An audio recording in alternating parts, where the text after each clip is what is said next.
The proper solution to that is to first of all focus on the structure. So if you're like a pharmaceutical company, you don't want to rank for the keyword health, you want to address the very specific issue your client is having. So if your client is struggling with headache, acne, or whatever, just try to figure out what they do step by step if they start to feel like the symptoms, and what's exactly happening to them step by step.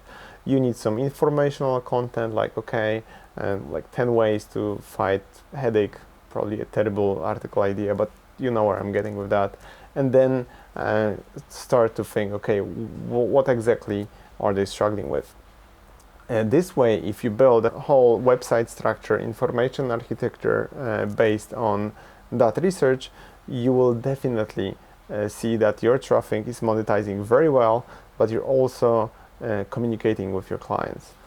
So these are like two different ways to rank top one. You can rank top one for health, and you can rank top one for struggling with migraines and whatever, and try to help give them something for free, like address that issue, and then try for those visitors of your website to monetize.